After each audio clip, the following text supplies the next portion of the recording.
So I think that's something you mentioned earlier on. I think the one thing we first need to recognize is that the car buying journey is not linear. It's less linear than it's ever been.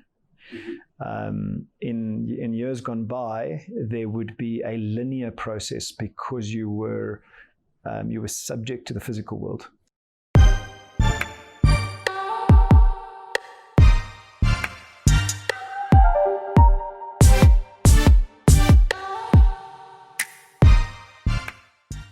So the first question is around the convenience of internet in how customer buying behavior has changed.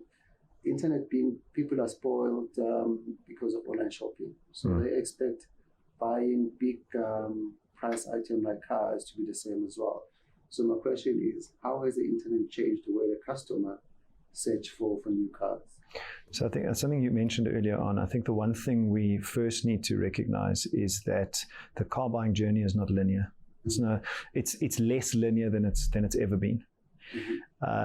In years gone by, there would be a linear process because you were subject to the physical world. Okay. You were subject to going to do your research offline as well as you had to purchase offline.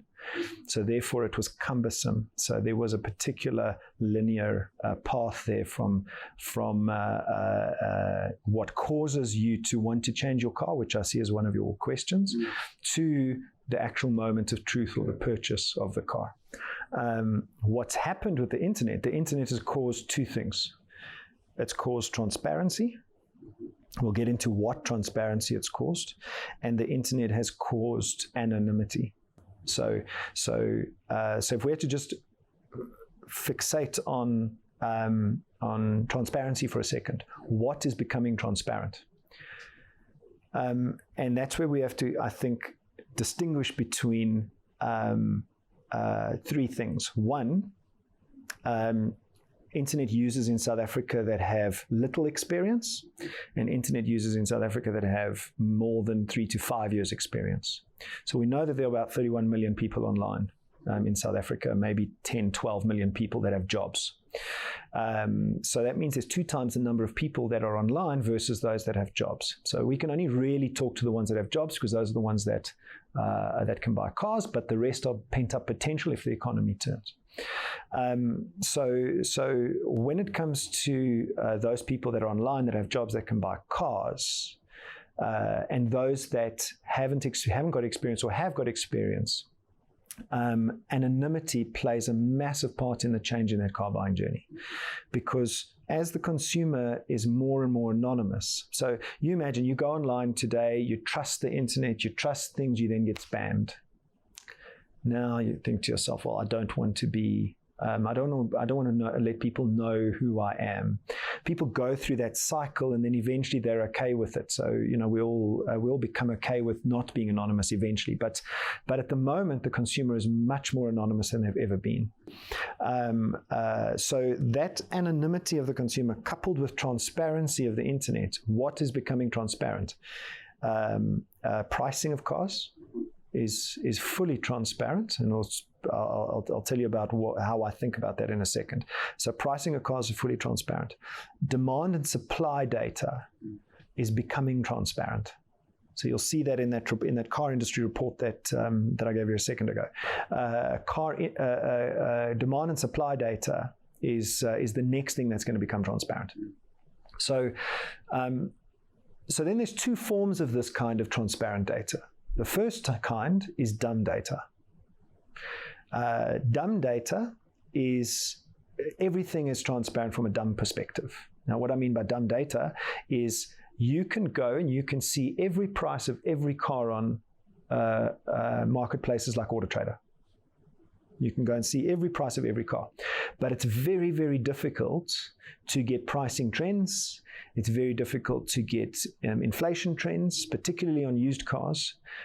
New cars, a little bit easier because NAMSA reports on it, or other bodies report on it. But the industry as a whole, let's be honest, the used car market dwarfs the new car market. It absolutely dwarfs it by 2 to 2.5 times. The used car market dwarfs the new car market. So we live in a world where the dominating force is used cars, not new cars. And I think it's one thing that OEMs realize, but maybe don't want to admit. Yeah, admit's the right thing. Yeah, they don't want to admit it. Used cars always the orphan cousin down the side. Yeah, So in that world, used cars play a massive role in the pricing and product of new. Okay, because of sheer volume.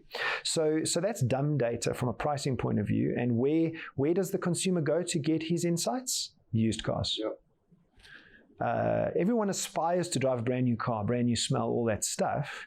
But at the end of the day, if I can get an up-spec'd 1-year-old, maybe I'm going to go for that. So I don't think there is a new car buyer or a used car buyer. There's this massive ebb and flow between the two. 33% of all visitors to our portal are in the market for either a used or a new car. That's a third of all visitors are in the market for either a used or a new car. So when market pricing becomes intelligent, now moves from dumb to intelligent, which we're helping drive, that is when you're going to see an even bigger shift in buying behavior. Because at the moment, the data is dumb. The consumer sees transparent pricing, but doesn't have any intelligent overlay to make really good informed decisions. So that's on pricing. The next thing to become transparent is demand and supply. At the moment, if you go into marketplaces like AutoTrader, you don't see what the demand for a particular new or used car is, for that matter. How do we measure demand? Well, how many times has that car been interested in or viewed? That's an indicator, a leading indicator of demand. And so again, that will go through a phase of dumb data. We will make it dumb, not make it dumb, but we will present the data in a dumb form. And then we will present the data in an intelligent form, where you can start to see overlays of demand in a way that helps you make decisions alongside intelligent pricing data, and then supply data. So you can go into AutoTrader's marketplace, and you can see how many cars there are of each make, model, and variant, both used and new. So therein lies the dumb supply data, but there's no intelligent supply data. There's no insights or overlays over that supply data. We are giving that data to the car dealer, though. So we've built tools that give it to the car dealer because we want to lead the market by making the industry more successful. And we produce reports like that. So that's not yet, the consumer can download it, but we haven't marketed it to the consumer.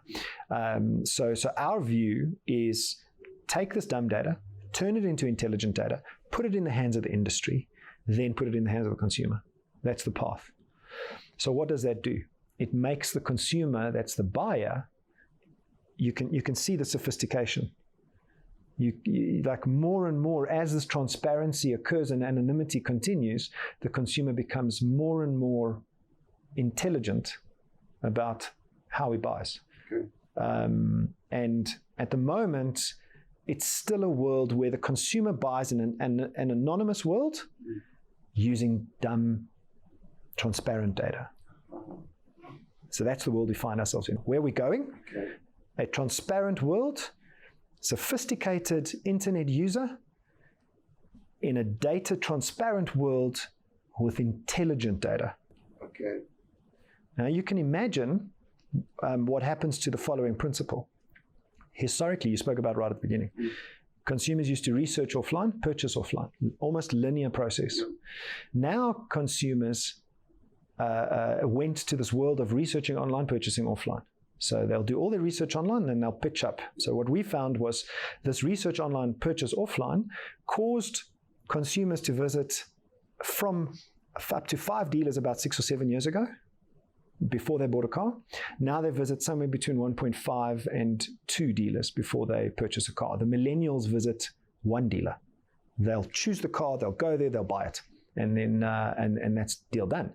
Whereas the older generations will maybe visit 3 dealers, but there's still the numbers come down of how many dealers they visit, which means they're doing all their research online, making their shortlist, going to the dealer, but they're using dumb data. How's that going to change when the intelligent data starts? And my sense is that you no longer, so at the moment, research offline, purchase online means I'll make my shortlist of 3 to 5. I will go to those dealers. I will shop them on their own floor. Have you ever been to a retail goods store and shopped that retail store on Take-A-Lot? Never.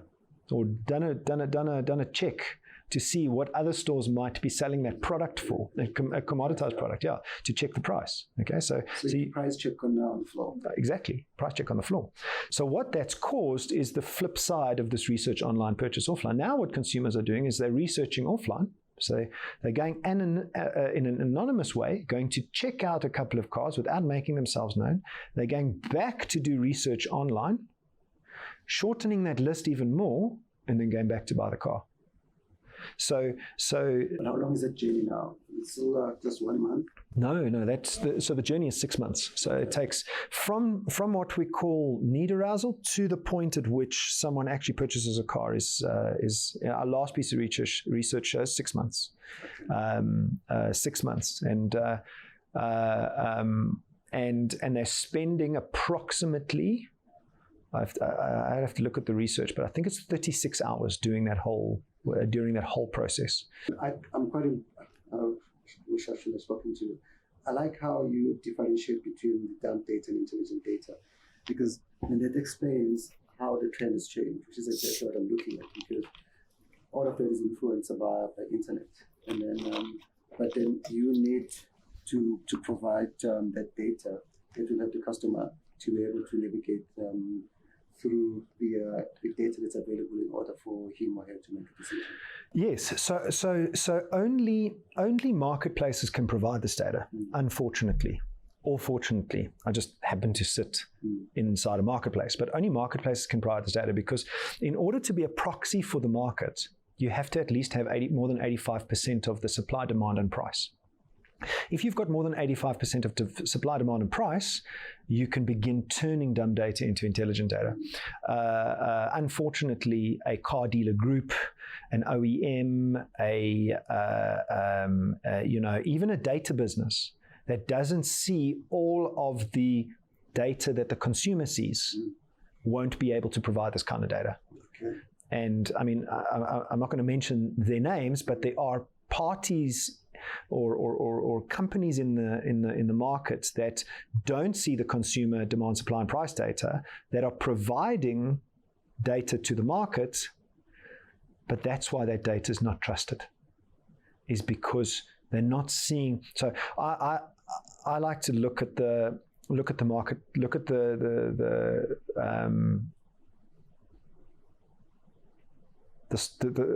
car market like a stock market. It changes every single day. Yeah. I use this example. End of 2018, I just had a baby. Well, my wife just had a baby, and we were looking to move her from a VW Polo to an SUV, and the SUV of choice for her was the Hyundai Tucson. So I looked at the Hyundai Tucson end of 2018. It was going for about 290 odd thousand rand, 2017 model Hyundai Tucson Premium. And we had just had our daughter, and I thought, okay, got it 2 or 3 months, go on holiday, come back, going to go over the end of the calendar year, price of the car is more than likely going to come down. And I've got access to all the data here. Came back in January, expecting it to be slightly lower than 290. The price went up to 310. The price of the Hyundai Tucson went up. I went in to look why. Demand had risen. Because consumer demand had risen, suddenly car sellers were selling these things faster than they usually were. So everyone started slowly pricing the car up. Within 4 to 6 weeks, the Hyundai Tucson prices had gone up from 290 odd thousand rand to over 310,000 rand on average. And then I pulled back. I thought, okay, is this a bubble on the Hyundai Tucson? Because that's the next thing. Is there a bubble there? And that price held until probably about the end of the first quarter of this year, and then it only started depreciating. Yeah, and then back down to the 290s. So not only is price, demand, and supply, transparency, dumb data turning into intelligent data is not only is that important, but what's also important is the frequency of the changes, like a stock market. But you're not in the business of selling cars, in the business of selling data based on what you're doing. Exactly. That's the future of a business like ours. That's an issue. Yes. So what we've done is, in order to produce this kind of data, we took the taxonomy, what we call the taxonomy of cars, is we realized that South Africa was, unfortunately, like most other African countries, not very good at collecting VIN data and car taxonomy data based on that VIN data. Other countries in the world, like England, America, you can go and for a nominal fee, you can buy VIN databases. You can buy registration databases. And then you can build your business as data. So my belief is if that VIN database is solid, the monetization are the layers on top of that. Is the data, is the interaction of computers and humans with that VIN data. So what we did was we spent 6 years cleaning up 11 million records in South Africa. Every single VIN that came off any production floor in our country or was imported, we collected and we cleaned. So that gives us the ability to now start to produce intelligent data. No one else in the country can do it. Yet they'll copy it. They'll promise you they'll copy it, and I hope they do. But that underlying VIN database has caused us to have this path from dumb data to intelligent data. Everyone in the country, all our competitors, and a lot of businesses have the dumb data. They don't have the structures for the intelligent data, and that's the competitive advantage that we have. That is going to cause this shift that we're talking about in consumer buying behavior in South Africa. It's going to take us to first world country status, I think. Okay. All right, so this is quite interesting. I hope I'm not going off on a tangent. No, this is perfect. I mean, it's linked to what I've already covered.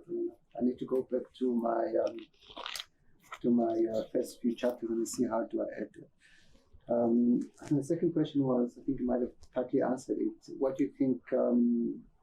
How do you think the consumer has been empowered by the internet? I think you touched on all that they're now able to be on the floor and then compare prices without really committing to a price, and then they do most of their work 6 months before they make a decision. I think that is fun that you can see. Well, that 6 months will shorten with intelligent data, right? Because at the moment, all consumers are working with dumb data. You can compare one unit at a time. So I can go onto VW's floor and I can go do a search for all VW Polos, okay? But I have to go through one list at a time. I can't go and compare them all side by side. I can't go and get a chart that tells me whether this car is the right car for me based on the deal that's on offer. So the intelligent data will compress that buying period from 6 months. People will buy a lot quicker, but more anonymously using intelligent data. So one of your other questions is, where does that leave the dealership? Yeah, that's not actually. So when you talk about anonymous, meaning that the consumer will be able to go online, find the car that he or she likes without being spammed on following. Yes. So from there, they're able to go straight to the dealer that offers the best price, and then with the car that they want, without someone. Well, I would augment that word best price with the right price. The right price. Okay. And the reason I say that is as we move into this intelligent data world, this transparent intelligent data world, all sellers of goods, so as goods become commoditized, including cars, they will all become commoditized because demand, supply, or the economic model will become transparent. Demand, supply, and price will become transparent. So what does that do to prices? It forces the price to be in the right place. So I always say it doesn't force the price down to zero. It forces the price to the intersection of demand and supply. I mean, What do you call that point in economics? Yes, there's a name. Equilibrium. It will force equilibrium. Yeah. So that's what we're seeing with prices, is the forcing of equilibrium. I haven't spoken to somebody who understands economics to that degree. So that's actually quite refreshing. So yes, demand and supply will force equilibrium. It is forcing equilibrium, which means that it's not about the lowest price. It's about the right price.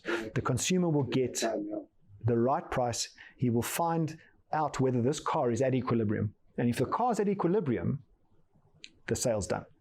Yeah, because that's a price that the consumer is willing to pay as well. Yes. And also that's a price that he can't get it better anywhere else. And the dealer is willing to take. Exactly. Okay. Yes.